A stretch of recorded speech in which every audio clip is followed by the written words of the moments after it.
રાજકોટ જિલ્લાના ઉપલેટા તાલુકાના લાઠ ગામે થોડા દિવસ પહેલા ભાદર મોજ અને વેણુ નદીના ધસમસતા પાણીના પ્રવાહમાં ભરૂચ જિલ્લાના આમોદ તાલુકાના ડોરા ગામના ખેત મજૂર ઉદયસંગ સોમાભાઈ રાઠોડ તણાયા હતા. બાદમાં શોધખોળ કરતા મૃતદેહ મળી આવ્યો હતો. આ તકે પરિવારને સરકારશ્રીની SDRF યોજના અંતર્ગત રૂપિયા 4 લાખનો ચેક ધોરાજી ઉપલેટાના ધારાસભ્ય ડોક્ટર મહેન્દ્રભાઈ પાડલિયા, જિલ્લા ભાજપ મહામંત્રી રવિભાઈ માકડિયા, તાલુકા પંચાયત પ્રમુખ પિયુષભાઈ હુંબલ, ડુમિયાણી જિલ્લા પંચાયત સદસ્ય શ્રી ભૂપતભાઈ ચાવડા, સરપંચ પૃથ્વીરાજસિંહ ચુડાસમા, તલાટી મંત્રી વિજયભાઈ ગોયલ હસ્તે અર્પણ કરવામાં આવ્યો હતો. રિપોર્ટર નયનભાઈ રાવરાણી, ઉપલેટા.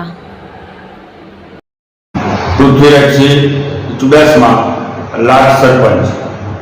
થોડા દિવસો પહેલા જે મોજ, ભાદર અને વેણુ નદીનું પાણી લાઠ ગામે આવી જતા એક પરપ્રાંતીય મજૂર તેમાં તણાઈ ગયેલ હતા.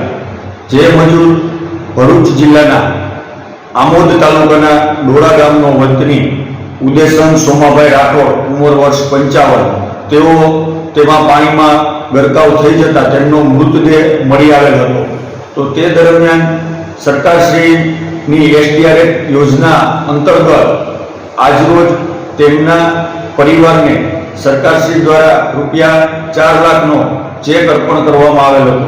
આ તકે ઉપલેટા ધોરાજીના લોકલાડીલા ધારાસભ્ય શ્રી ડોક્ટર મહેન્દ્રભાઈ પાડલિયા, જિલ્લા ભાજપ મહામંત્રી રવિભાઈ માકડિયા તેમજ તાલુકા પંચાયત પ્રમુખ પિયુષભાઈ હુંબલ, જિલ્લા પંચાયત સદસ્ય ભૂપતભાઈ ચાવડા અને તલાટી મંત્રી વિજયભાઈ ગોયલ હાજર રહેલ હતા. અને તેમના દ્વારા જે પરિવારના લોકો હતા એમને રૂપિયા 4 લાખનો ચેક અર્પણ કરવામાં આવેલો હતો. બસ એ જ અસ્તુ.